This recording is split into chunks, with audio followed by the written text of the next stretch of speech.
Hakuna kiongozi ambaye hana gome yake ya kisiasa, na gome ya kisiasa ya rais wetu ni hapa Mlima Kenya na bonde la Ufa. Lakini wakileta nyokonyoko,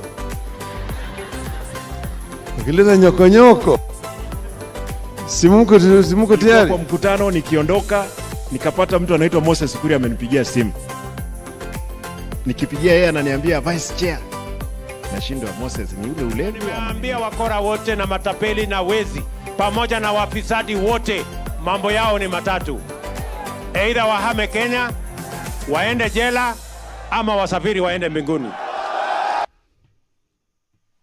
And welcome to yet another exciting debatable agree to disagree. As you can see, we have been constantly promising Bonnie that we are switching things up. And finally, here we are. If they watched us on Saturday, they might have noticed. But I know definitely today we are even better. All right? Yeah. And if you're seeing the differences and if you think we are better, let me ask you very early on in the broadcast, kindly give us a comment on what you think about this new set. I am yours, Alan Hubbard, and I am with Boniface. Yes. Yeah. And we are here to disagree and agree. Yes, Yeah. I don't know why I decided to start with disagree today. But oh boy, has it been a week since Saturday. Before we came in on the afternoon, during the afternoon, and I remember I told you that there was much that was going to happen immediately after that show, and we saw what happened in Turkana. We saw what happened on the political scene during Sunday, about Edwin Sifuna mysteriously showering Kalonzo Musyoka with all the words somebody who wants to con you would use. Sweet words, as if they were wooing, softening the heart.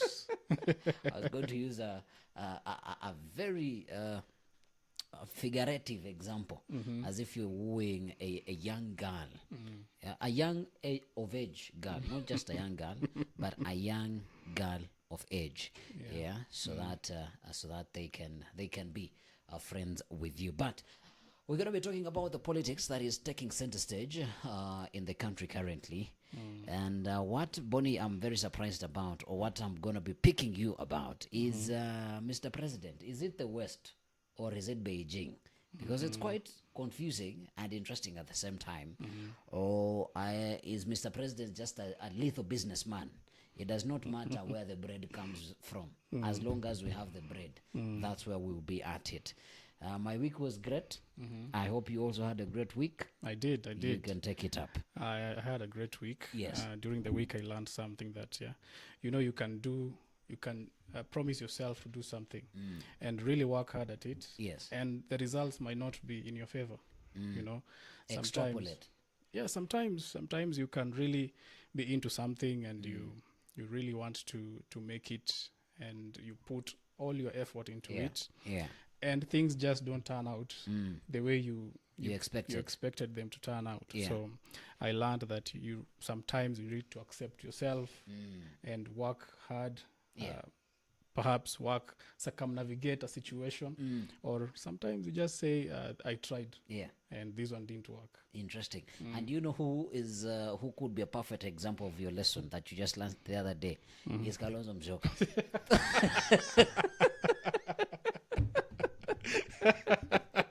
That's a good one. Kalonzo Musyoka is a perfect example because the man has tried once, twice, thrice, and finally it is here for him. As the opposition leader Raila Odinga decided, you know what, you are a person who is going to run in 2027. But I think it is rather early to start calling such shots because these things change. They do change. Hata El Nino imeanza kunyesha na huku inanyesha, so things can change. But I want us to start the conversation, and I hope the lesson, not to downplay your lesson, but I hope you will keep the lesson. Just at a small digression from the main point. There is this guy called Jim Rohn. Yes. He says he had a master or a mentor that he often references when he does his motivational speaking. He says that his mentor asked him to set a goal to become a millionaire. Not because becoming a millionaire was easy, but because what he would have become on the journey of becoming a millionaire would not have left him the same. That's true, actually. You get? That is true. So however much you might not have delivered on what you had set out to achieve, you are not the same person. Yes. And Kalonzo Musyoka did not remain the same person. Because Definitely. right now, if whatever Raila Odinga and Edwin Sifuna said, he might be the opposition leader if the position is created. Because if he is going to be your candidate in 2027, you can as well give him the responsibilities as early as possible. Make him the opposition leader in the House, give him his office, and let him get... Clearly reading the signs. That, you are in some place that you've been there. Yeah. We've seen people in that capacity. And we also saw even the former president saying that power is never given. It's taken. It's taken. So he should not wait for anyone to say that I will give you this. The favor that I owe you. It doesn't happen, at least in our politics in Kenya. Yeah, that learned one, the hard way. It has been proven time and time again that it doesn't happen. So I think he's a man that needs to really strategize, come out clear of the principles that he holds. And it won't do him any harm if sometimes he counters or differs with the former prime minister. It only shows that he is a leader who has his own stance. Absolutely. And that's how people will now start to have a discussion of... Thinking about taking your own stand, there is a county that is known, even when we look at the data of 2022, they overwhelmingly voted for the former prime minister, and this is Raila Odinga. Even the current sitting governor of Turkana, I think he is an ODM member, if I'm not wrong. And something surprising happened on Saturday. There was this Turkana Cultural Festival that happened over the weekend. Always our president, with all the pomp and color, he showed up at the event dressed in Masai regalia, took some pictures, and he left. Raila Odinga, former prime minister, went to the same venue. But unfortunately, people of Turkana had different views. He sort of was refused or was denied the podium to speak to the people. I don't know if, Mr. Director, you have the clip ready. Let us hear what the people from Turkana are saying. But as also you are making that ready, it is very interesting with one of the leaders that is speaking there, what they are saying. They are sort of saying, no, we are going to change how we play it. We're not always going to stick to the script. Yes, we might vote for you all the time, but we also need to make sure that we are represented. The talks are over. We aren't sure what is coming out of the talks for our end. This is the time for us to sort of align ourselves with the government.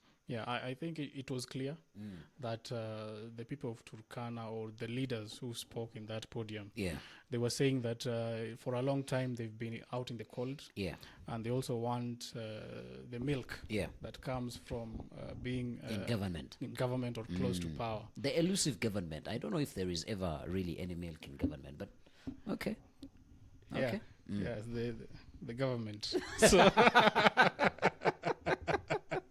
So they were adamant, and they were telling the prime minister of the opposition that it's time for us also to be close to power and to get the benefits that other people are getting. Absolutely. I think they reminded him of when they did the handshake, and yet the people maybe of that region were did not benefit. Did not benefit. Now another one is coming up.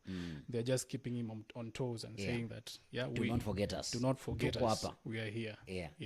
And I have there is a segment that we're going to be doing in Debatable, and it is called the wild take, and you can take it or leave it. I have a wild take for today, and you have to keep around for you to be able to know what we're talking about. Mr. Producer, give us the clip.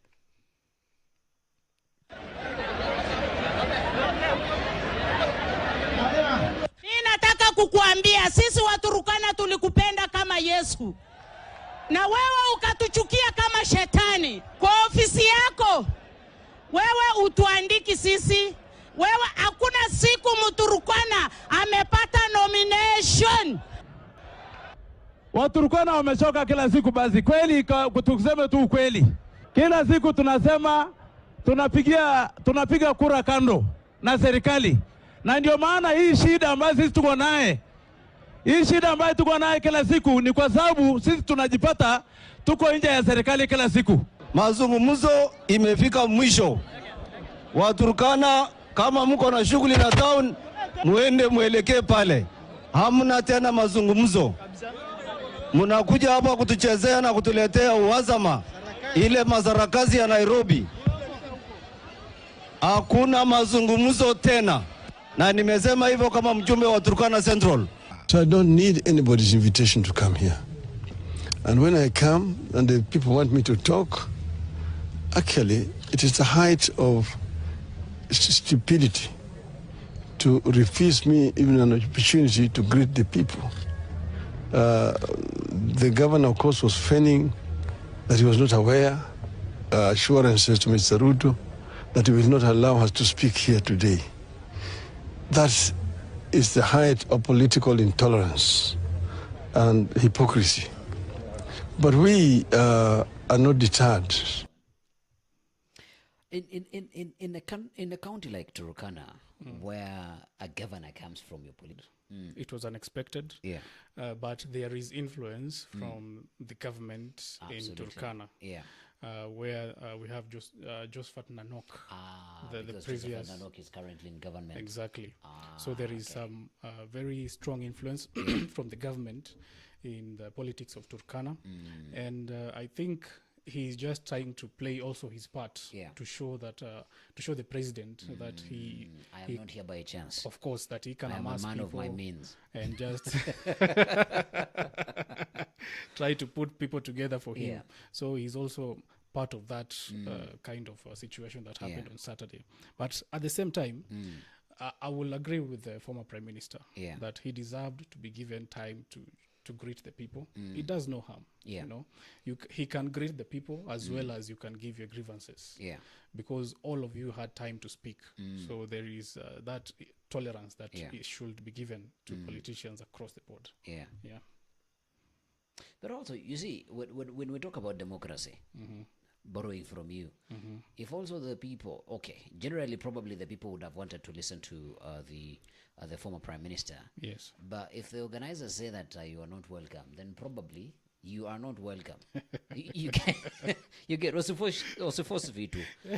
Osifos you get. Alikuwa na push. Ulikuwa na push, utakasirika bure. Yes. Yeah, but I agree with you. I agree with you that we have to sort of grow this sort of tolerance in the way we do our politics, so that we allow for everybody. You know, if I stand on the podium, yes, you could be there, but you choose not to listen to me because you do not want to listen to me. Yes. But being disrespectful to that extent, and you see, now this is interesting. If you are saying that this party has not been giving you particular benefits, and if there is a 2.0 handshake that is in question, then if you behave like that, is this person even going to remember you?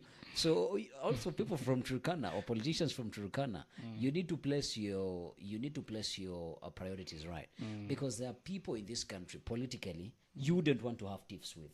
Yes. And Raila Odinga is one of them. Yes. Yeah. Like him, hate him, love him, whatever. There are people that you just can't have tiffs with in this country. Yeah. Yeah, and you know, the terms that they were using in that scuffle is not right. Absolutely. For you to term the whole county as belonging to one tribe is not right for them to do that, because we believe that there are other Kenyans there who have their own opinions and they should be respected and not just to blanket the entire county as one community. Absolutely. And talking about being tolerant and talking about not rubbing people, particularly Raila Odinga, the wrong way. Over the weekend, we realized something very interesting. First, it was Secretary General of ODM, Edwin Sifuna, and he was talking about, I think there was an activity that was happening in Machakos, and he went onto the podium and he was like, you know, Kalonzo Musyoka, we appreciate you. You have stood with us, and sisi kama watu wa ODM, I am literally paraphrasing what he has said. Sisi watu kama ya ODM tunajua tuko na deni yako na hii deni tutakuja kulipa. No. Yeah, and then once you say that such a statement, the congregation does what?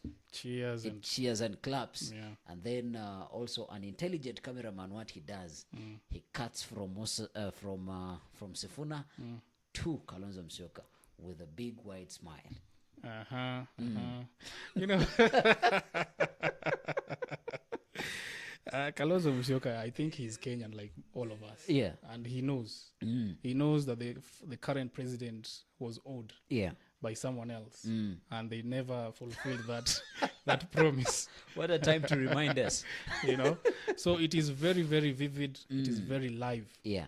That these kind of promises do not work. Do not hold water. They do not hold water. You have to just come out yourself, represent yourself, go out to the public, give your opinions, and let them be the judge. I think that is what Kalonzo should do. Yeah. I agree with you, but not when the man himself, your party leader or your coalition leader, also goes ahead and reverberates the same word. I think there is communication somewhere. Now, Raila Odinga, when he was at his brother's birthday, 80, I don't know why somebody at 80 would celebrate their birthday, but okay. It's this show is not about birthdays, but when they have their right to celebrate their birthdays. I'm not taking away the right, but I'm just questioning at 80. At 80. It's enough. But anyway, church,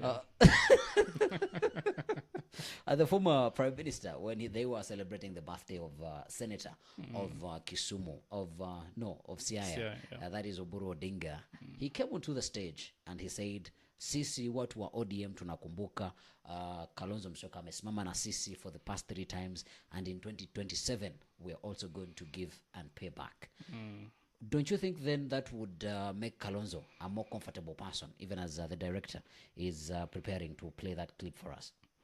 Yes, it should be, but I think he knows. He knows that something else might come up, because there have been some statement today saying that Raila Odinga did not mean that, and it comes from ODM. They are saying that Raila Odinga did not mean that he's going to relinquish his political aspirations for Kalonzo Musyoka. So it has come real quick. Yeah. So that people don't have that kind of anxiety or imagination that Kalonzo Musyoka is going to take it. Yeah. So you see the power play between ODM and the other parties in Azimio is still showing that ODM is still dominant and doesn't want to take that away from them. Yeah. So it has come really fast, but a statement has been given out already, and the cat is out of the bag. I think, and my wild take is about this, I think that you see how the government, or whoever, let me not say the government, whoever has been sampling this information of extending the term limit. Remember, it started immediately after the elections, right?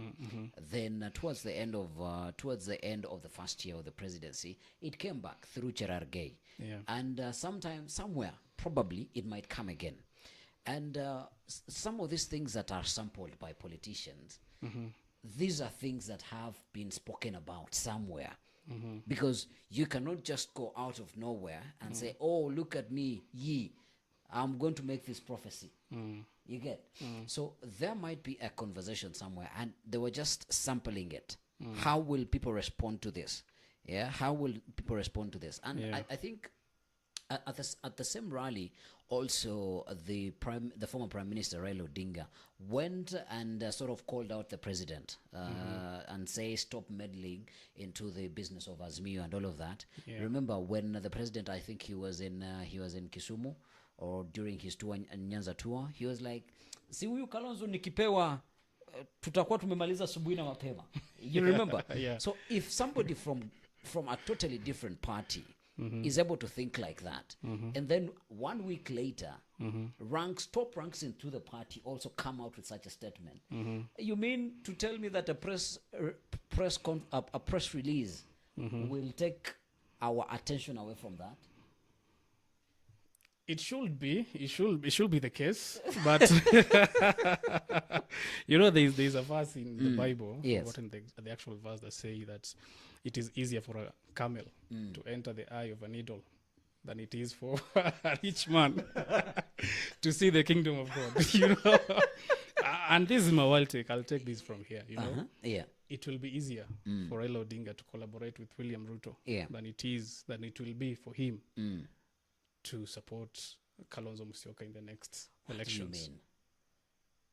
It would be easier for Raila Odinga to work with William Ruto than it will be for Raila Odinga to support Kalonzo Musyoka in the next elections. Oh my goodness, that is such a big declaration. But before I weigh into that, let's hear what the former Prime Minister had to say when he was celebrating the birthday of his brother, Oburu Odinga. Huyu jamaa tumetembea naye pamoja. Tulikuwa naye pamoja kutoka wakati ile ya KANU. Alikuwa KANU huko.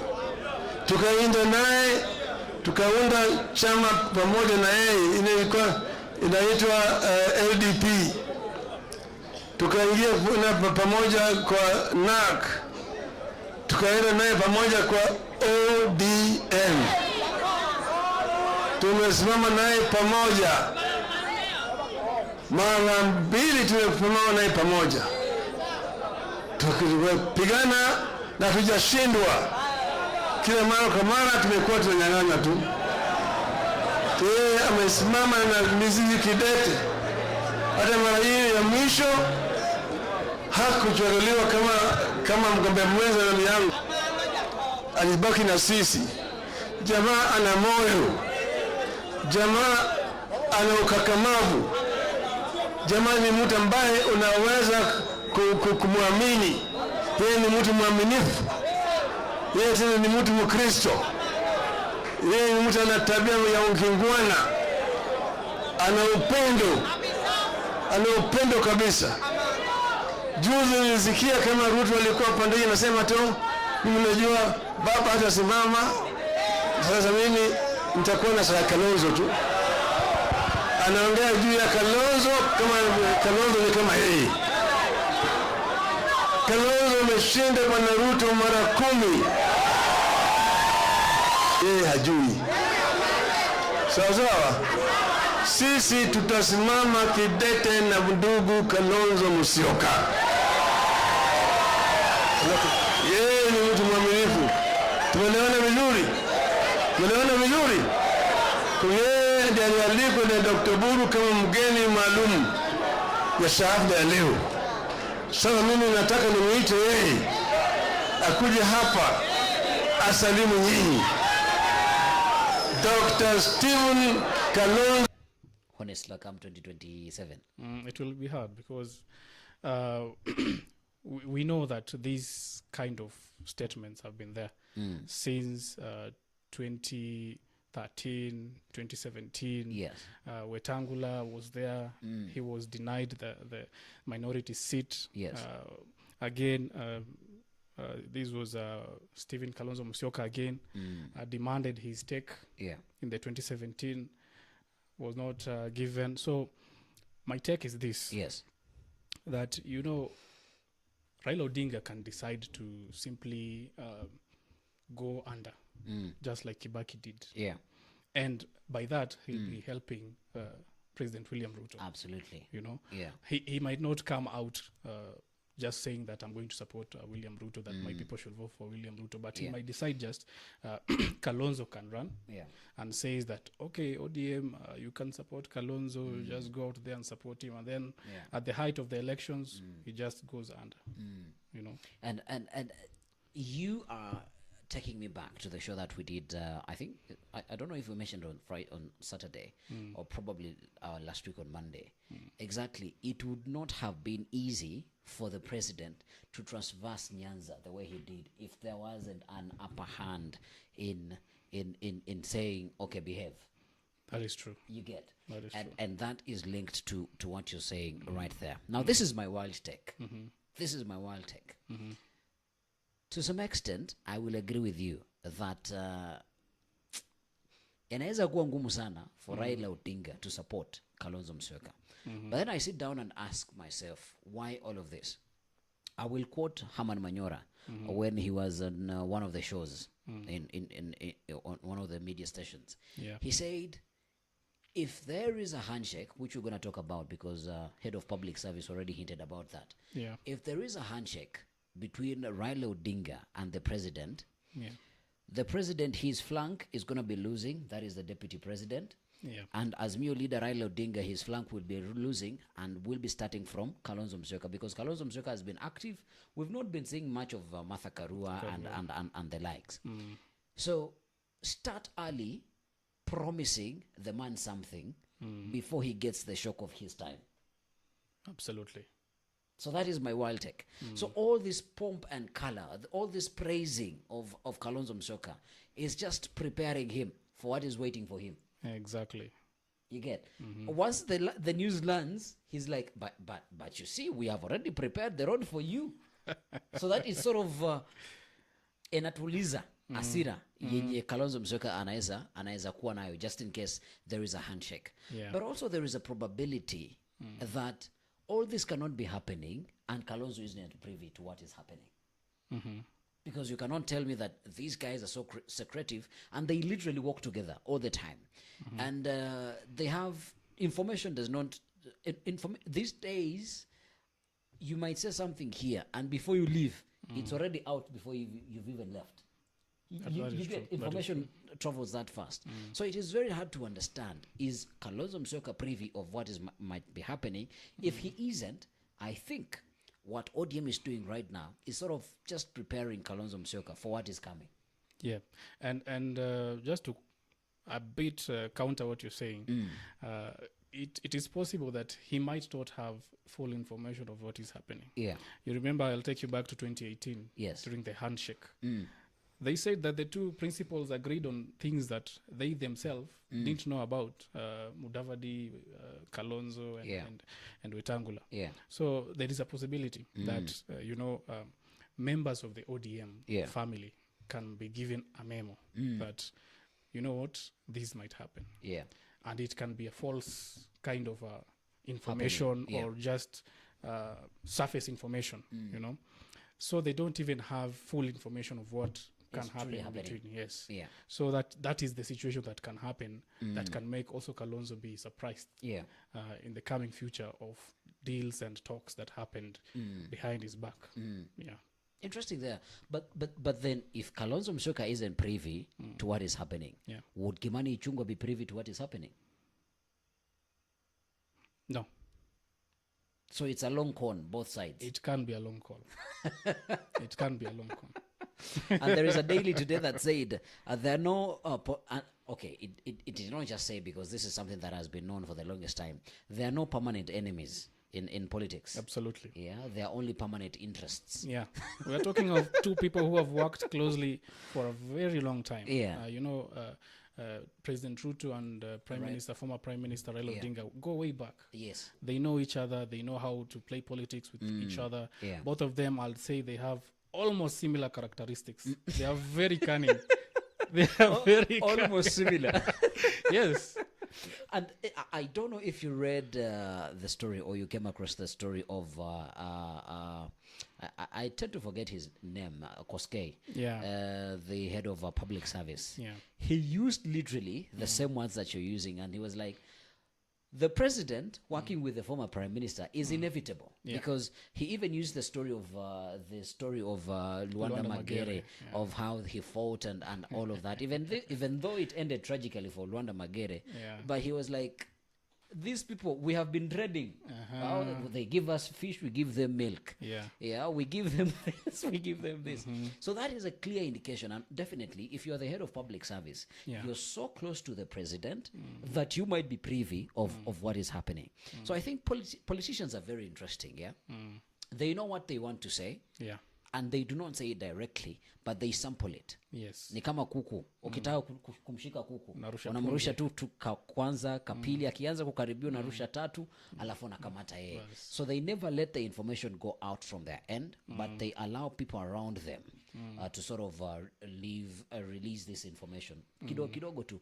So that by the time it's happening, everybody is like, kumbe that's why the other person was talking like Exactly. this. Yeah. Exactly. And you know, coming from a senior person like Kosgei, these words, we really have to take them into deep context. Absolutely. Because we've been here, and also we had seniors in the previous government speaking about possibly the president and the former prime minister working to completion of the term, and they did. Yeah. And they did. So it is something. It is something that cannot be ignored. Absolutely, absolutely. But a big question, the mountain is very quiet, and that is very alarming. As all this is happening, Rwanda Magere and these people having all this quote-unquote bromance, where is the mountain? Why is the mountain? For the first time, the deputy president was quiet for a whole weekend. And if you're talking about people who can be privy to what is happening, that person, the deputy president, is the one that could be giving us signs. You know, when a volcano is about to erupt, you see smoke and earthquakes. Okay, real earthquakes. Talking about earthquakes, I don't know if you saw the clip, though it was a few seconds that was cut out. And you know what the media is very surprising. It could identify a small piece of information and make a whole snowball out of it. There is a clip that was circulating when the president was assenting into power or into law at the privatization bill.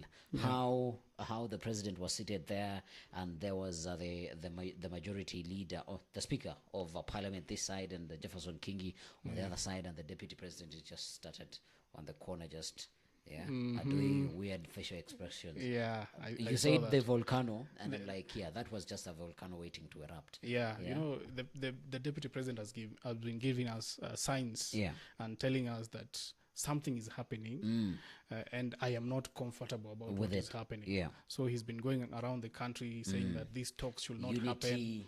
I saw a headline somewhere of how I came back from Italy because the president and the former prime minister were about to do some handshake.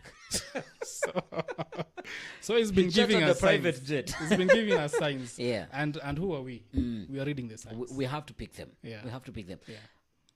Now, in an event that a handshake happens, and Deputy President Rigathi Gachagua stays true to his word because he is the truthful man, and he seeks out Uhuru Kenyatta, how would that duo look like? I think the president, if he will have the prime minister, the former prime minister, with him, is it a done deal? That is a formidable duo. That is a formidable duo, and of course he will have. Are you downplaying the vote from the mountain? Of course he will have Musalia Mudavadi. The president will have Musalia Mudavadi, and of course also there will be some major people from the mountain, like Kimani Ichung'wah, like Ndindi Nyoro, you know. So it will be interesting because he will not need the entire mountain for him to win the elections if he will have Raila Odinga in his support. But that is a risky affair. It's a very risky affair. That is a risky affair. And another wild take here. I think the only way that the president would be able to survive without the mountain is divide the mountain. Exactly. If you divide the mountain, then you could the story of having Matiba, the likes of Matiba, and then Uhuru Kenyatta sort of running at the same time. You could then split. If you split the votes in the mountain, probably that could be a thing that would be possible. That is a strategy. That is a strategy that has been used for quite some time here in Kenya. The divide and rule, and of course, President Moi was a master at it, and he managed to be the president for 24 good years in this country. So it is something that President Ruto can borrow a leaf from. If he sees that the mountain can perhaps do a landslide and cut some big chunk out of it and will not remain a mountain anymore. So he will need to devise a strategy where he can win, even with the lack of support of the full central region. Yeah. So this is what we're doing here on the channel and across our other channels that we have on social media. We are putting out this short form content, and this week you should be sure to catch some short form content that is talking about what are the possibilities, how would a formation between the former prime minister and the president look like, because that is the agenda that has already been set, and we cannot shun away from it. It's already happening. It's only when is it being sort of announced by the duo themselves, but it's slowly happening. What other thing that has caught your attention this week, starting this Monday? Perhaps it is interesting that the GMO has not taken center stage in the country in the discussions, but the president. Watu sasa wako na mahindi. Watu wako na mahindi. So GMO zitakuja kajua kakianza sasa. Watu wameshiba. The president is out of the country. He has gone to Beijing, and you were saying about the East and the West. What do you think about that? The East and the West. I think before we even talk about the president, there is a sort of a tiff that I don't understand between the cabinet secretary Moses Kuria, the biggest office in the country, PS. What are his titles? Public service. Yeah, public service. Public service boss. Is it Henry? No, Kosgei. And then there is Musalia Mudavadi. They're sort of. Why would the government fight over office space? Or is there anything behind? Is there any significance of where you sit in government to add on your forte or on your portfolio to say, yes, I am the man? Yeah, we live in a country where just a few years ago there was a debate about Nusumkeka. Yeah. And Nusumkate. So if they're debating about an office, is nothing that is peculiar. Yeah. Moses Kuria just wanted to enter that ministry with a bang, and he really has. I even saw the other. I think some few hours ago he said that the Huduma people were going to start paying for Huduma number. I think he later said that he has been misquoted. Yeah. That government departments will now be paying for services. Yeah. To Huduma Center. Huduma centers. Yes, exactly. That is what. So I think it is Moses Kuria, and something that comes with Moses Kuria, it is sometimes controversial, and he has to be known that he's in the place. I am here. I think he even said that if you did not attend my homecoming or my in-ministry coming, I'm going to fire you. I think he's trying to be that CS that is seen to be really hardworking. I think Moses Kuria, I'm not a parent, and I'm sorry to use this example, but Moses Kuria would seem to me like a spoiled child that you can't get rid of. Ni mtoto wako tayari, unaona vitu anafanya zikufurahishi, but you cannot get rid of them. I think that is Moses Kuria. Yeah. In a way it can be, because I don't think the president wants an enemy like Moses Kuria out. No. It's too early. He needs him to be within the ranks so that he can try as much as possible to support government's agenda. But at the same time, he's a man that needs to be kept in check so that he doesn't put people against the president for appointing him in such senior positions. Yeah. But I think it's then, even as Moses Kuria might be making a fuss out of it, or he might be using it as mileage to show that he's here. I think it is disappointing, because if you understand the play of Moses Kuria, then you as a chief, whatever his role is, cabinet, permanent, whatever, if you know how Moses Kuria rolls, then you do not have any business responding to him. Exactly. Yeah. It does not make sense. And also the head of public service is also entangled in this entire issue. And I think the office of Musalia Mudavadi was saying that it is supposed to be executive order number 1. It is supposed to come from the president. I'm like, the president is out looking for money. Then you also want to be, kwani amekuwa landlord, lazima mmulete ama caretaker, lazima muingize kwa issues zenu. Even the small issues you cannot deal with them. You still have the president. Yeah. But Mudavadi, if you're in charge of the cabinet, then you're literally the head of these guys. Yeah. Just put them in order and let business continue. There was something that you talked about. The president is in Beijing. Yeah. And even on our title this evening is Mr. President, is it the West or Beijing? It's interesting. When I look at this is a wild take, yeah. When I look at what the president is doing in Beijing, would sound literally like, okay, you are our darling, but go spy on the other person, see what they're doing, then you tell us. Yeah.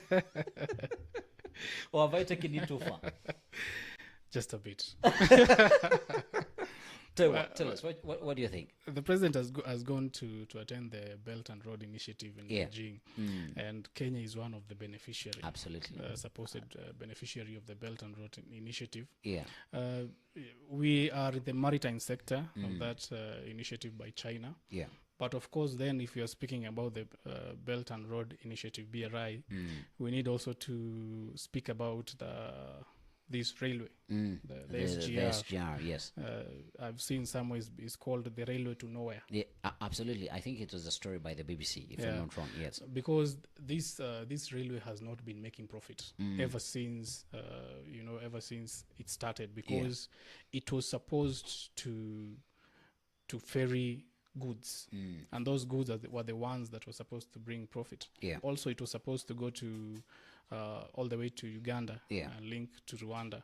That is the way that it was supposed to make profit. So right now, we understand that the president removed the dry port from Naivasha back to Mombasa, and now it's basically ferrying people. It can be making profit, but the profit that is making is minimal. The profit margins are very low. And perhaps that is what the president is going to ask the Chinese government or the Chinese investors, that we need you to invest in this railway so that it can reach Uganda, open the market, so that it can start getting profits as it was supposed to be, because the BRI was not supposed to end at Naivasha. Yeah.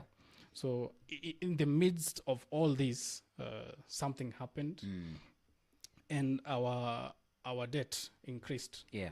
And of course, China is different from the US by how they lend. Yeah. They are not subject to the Paris Club agreement that says that you should not disclose things you should disclose everything and make sure that you are accountable in the money that you give. So I think the way China lends and the difference that it has with the West is what is making our countries, more so in Africa, these countries that will say that have higher rates of corruption, to even be more corrupt, because they don't care how you spend your money. Because they know they will come for it. They will come for it. They will ask for it, and if you took the money, you will just get it from the public coffers. So that is one major problem that we have with BRI, and the president needs to make it firm that there will be no corruption going forward, so that this railway can be beneficial and can achieve the dreams that BRI has. It's interesting that, but even as you say that the way China gives out its money is a little bit different from how other lenders do it, but still China will give you this money and they will put in a clause there that a corporation from China still gets to do that job. So literally, we are giving you from this hand, and then we are taking away from, or using this other hand. I think China could still be a good partner for Kenya, but a whole year without the president engaging Beijing. Also, Beijing is a little bit skeptical. Yes, he's there, but if I was Xi Jinping or anybody who is in higher ranks in China, I would be a little bit skeptical on the visit of the president, William Ruto. But of course, he is a head of a state. He cannot be denied. He cannot be denied access. Let's just wait and see. But what I also get, or what I studied from his visit, is top of the agenda is him. Where everywhere he goes, he has to renegotiate this issue of loans. Yeah. Let's hear the president talk to some of the reasons why he made this visit to Beijing. Okay, that is somehow okay. They're just pictures, I am told, that show the president as he's arriving in Beijing. Do you see China remaining lenient with how the president has clearly shown that? I don't think the president has clearly shown that this is the direction that we're going to take, but the president is sort of saying, "I am going to tread with everybody who is willing to tread with me." Yeah. That is a message that the president is trying to get out. But of course, we understand that our nation has been leaning west since even independence. We've been friends of the West, the UK, the US, name them. Yeah. And it comes not as a surprise, I bet, even to the Chinese, that once this government took power, they sort of leaned west. But of course, the president has done it quite a bit too much. But of course, I think the Chinese government is aware that this has been Kenya's stance for quite some the longest time. And they have a very good ally in Tanzania. Okay. Tanzania has for quite some time been moderate and opened up for the East more than the West.